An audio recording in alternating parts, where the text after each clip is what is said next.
afternoon. Man, how time flies. It's year 3. Wow.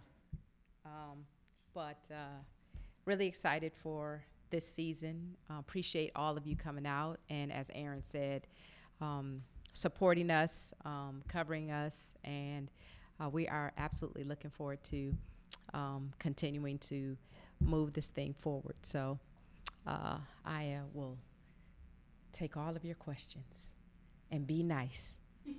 I'm kidding. Yeah, year 3, like you said, what's the general feel going into the year? I mean, obviously third year. How are you feeling about the program so far? Yeah, I'm feeling really good about where we are. I really feel really good about this team. I think that the additions that we've brought into the program have been impactful already, both on the court and probably more as importantly in the locker room in terms of team chemistry and camaraderie. So I'm feeling really good about where we are and our prospects moving forward. To be able to start the season with 12 bodies after the past 2 seasons, what has that been like? Well, it's funny because I actually get in practice and I'm like, man, I got to try to get her in practice and I got to get her some run. So it's been a little bit of a different circumstance, a different situation, but it's definitely allows us to prepare in the way that we need to prepare going into the season when you've got a full roster, and you don't feel like you have to go in necessarily worried about overuse this early in the season. So that's definitely been a very pleasant experience to have starting the season with 12 bodies. Coach, you talked a little bit about some of the new players, obviously some transfers, some freshmen. How has that transition been for the incoming freshmen and then obviously some of the transfer students as well? I think that their transition for all the new players, our two true freshmen, Zakara and Kiyomi, and our two transfers, Janae and JoJo, I think their transition has gone very, very well. And I think a large part of why their transition has gone so well has been because of the reception they've gotten from their teammates. Their teammates have done just a really good job of helping incorporate them into our program, helping them understand what our values are and how we want to operate. And they've done a phenomenal job of bringing in these new folks. And I think it's really helped the transition go smooth.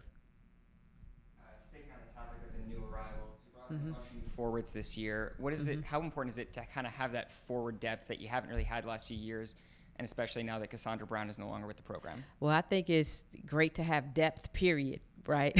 So, but to have specifically that depth at that forward spot, it's going to give us a little bit of flexibility to play different ways, play different styles, play different lineups.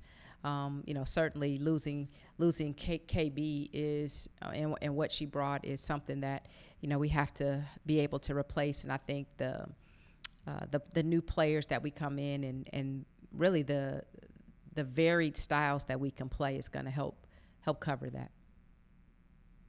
Coach, when a player like Kiyomi comes in with 5 stars next to her name as a freshman, that is always going to both really excite the fan base as well as I'm sure catch opposing coaches' eyes for their scouting reports. So how is she doing so far in the lead up to her first season? What are you expecting out of her? I think she's doing phenomenal. I think she's, she definitely has had an impact in our gym. She's helped elevate the competitiveness in our gym. Her speed, her skill, her on-court ability has definitely added a lot to our gym. I'm a little biased, but I think she's one of the best talents in the country.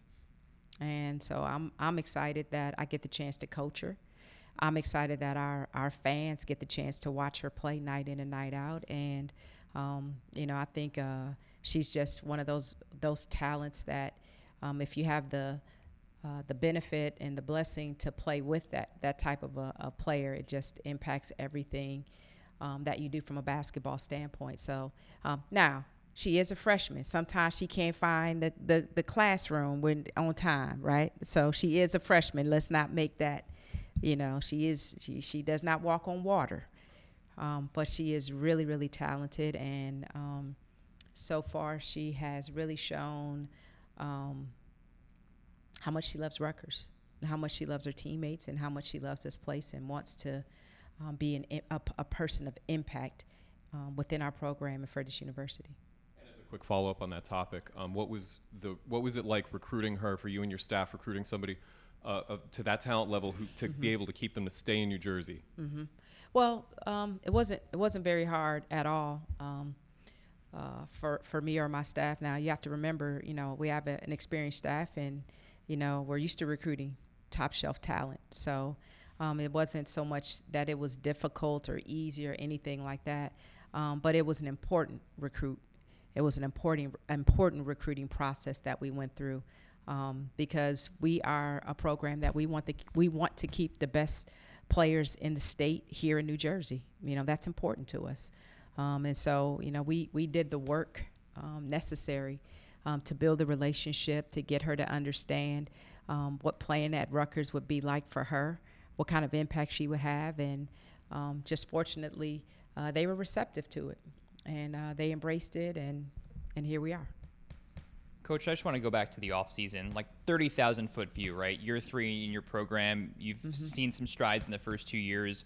Were there things team-wide that you worked on that you want the team to be better at this year, or whether it's with, you know, across the board or with individual position groups?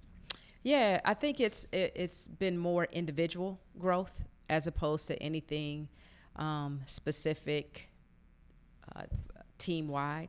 Now, having said that, I did in the offseason, you said looking at the offseason, I did, and I do still want us to continue to push the needle in terms of the type of program that we want to have in our style of play. So, you know, I want us to continue to work and grow in terms of playing at the pace that we want to play at.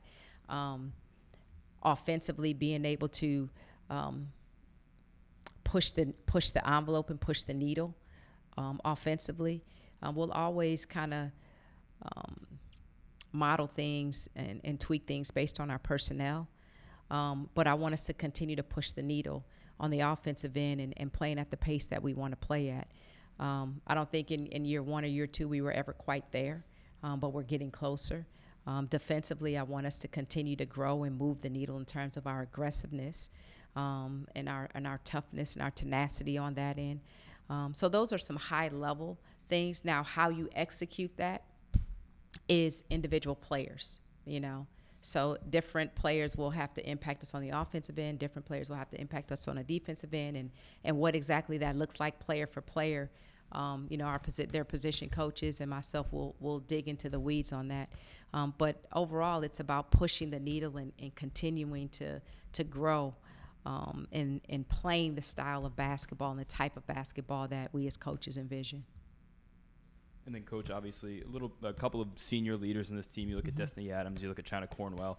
How important have they been in, again, creating a smooth transition process for the people coming in, but also creating that family atmosphere of this team?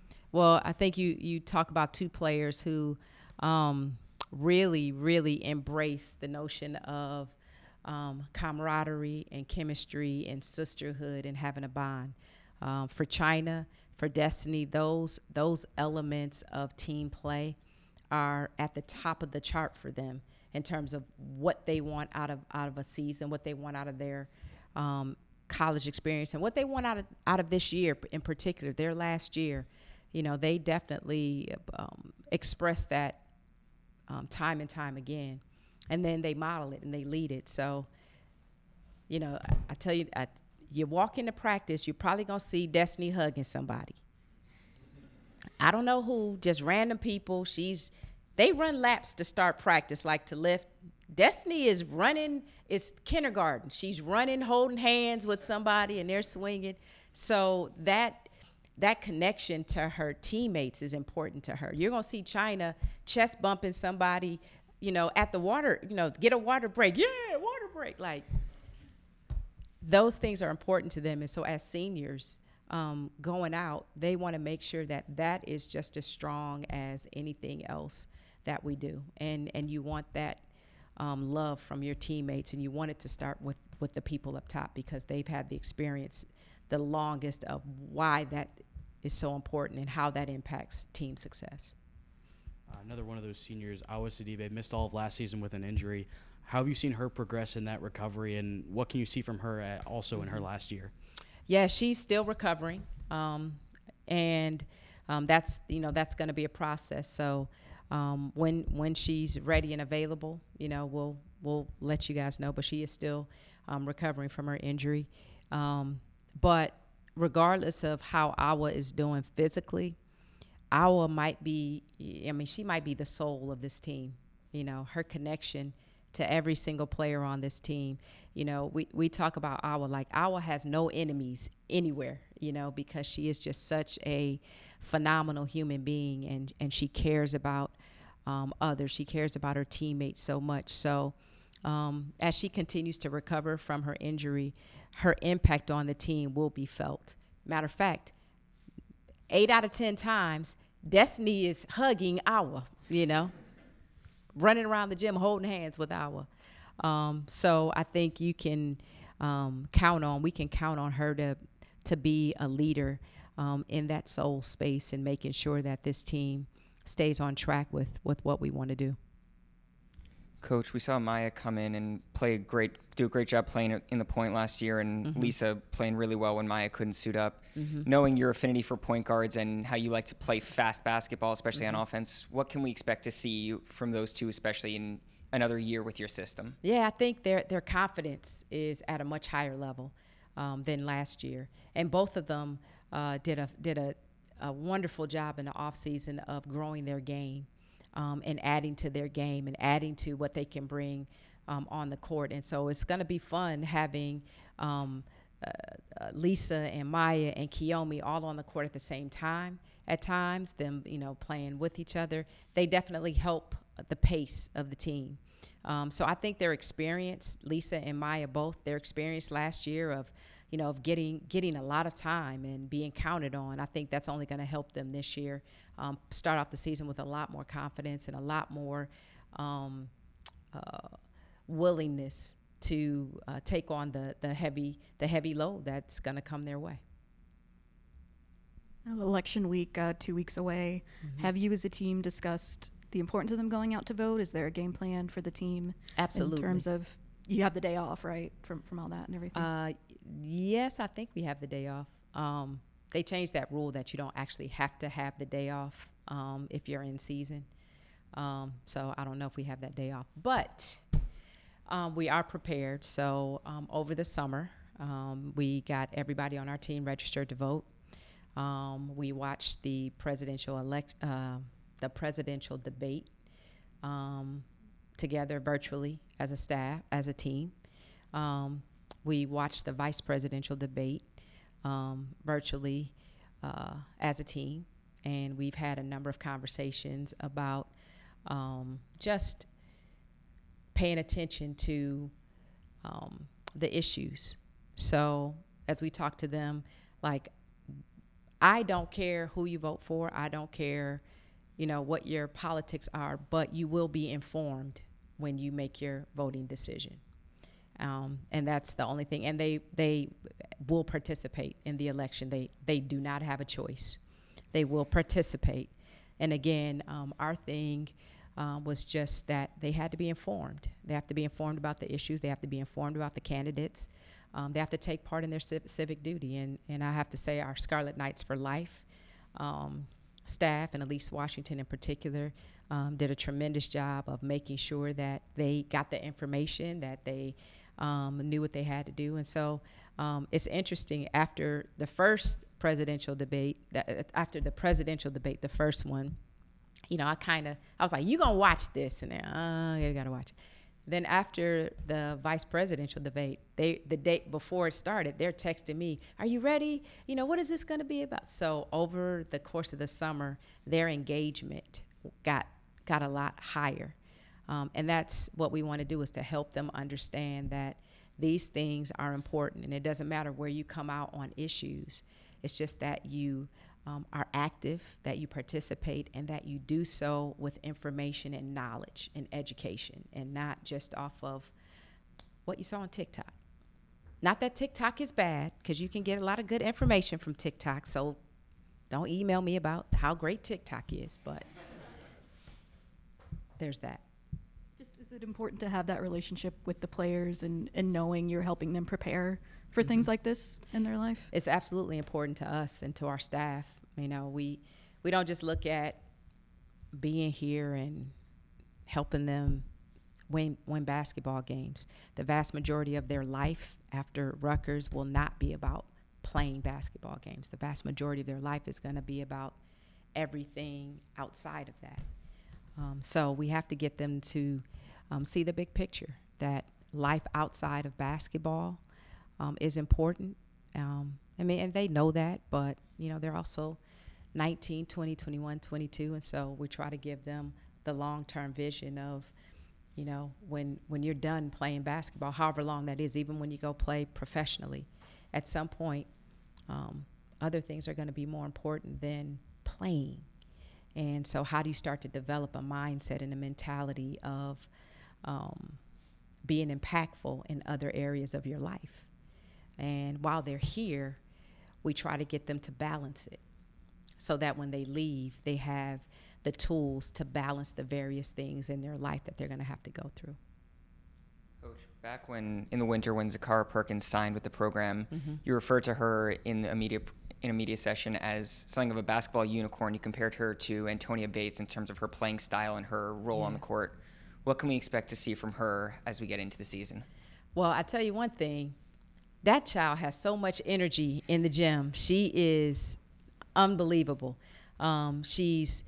You can tell that she is the daughter of a WNBA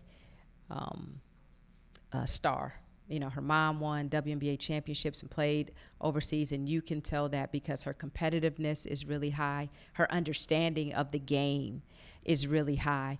And the way that she connects and encourages and supports her teammates is off the charts. And you can tell that, you know, she saw that, lived that, watched it, you know, from the time she was, you know, 4 or 5 years old. She started to understand how to be successful in this game and all the things that it takes outside of just the skill set.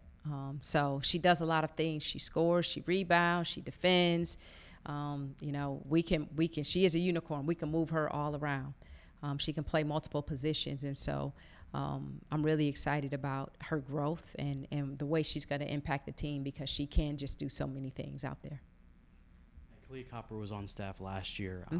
Even after the season ended and her role was done for the season, what kind of impact did she have on the players, you know, going through the Olympics and breaking out as a WNBA star? And do you see that role being filled again by either Kalia or someone else? Well, you know, Kalia, man, the thing that I'll say this, that's been so awesome being here at Rutgers is the connection that all the alums have with the program.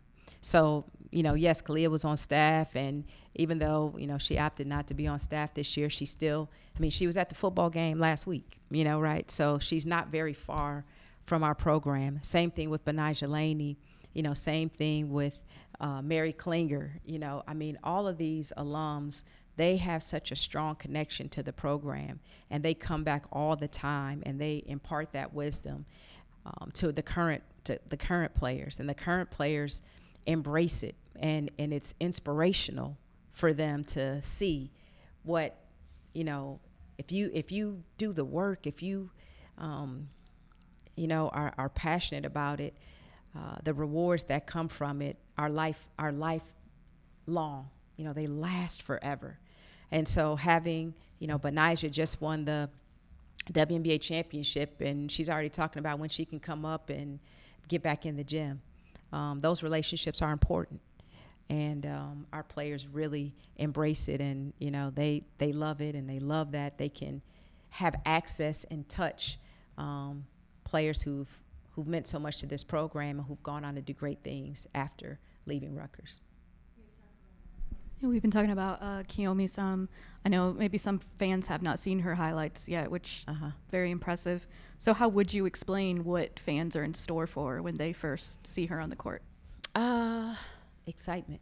I think she is and dynamic. I think those are 2 words I would use to describe Kiyomi. I think she's a dynamic and an exciting player, and she's fun to watch. So just make sure when you go get your popcorn, you do it at the right time because you don't want to miss something. Thank you, Coach. Thank you, guys.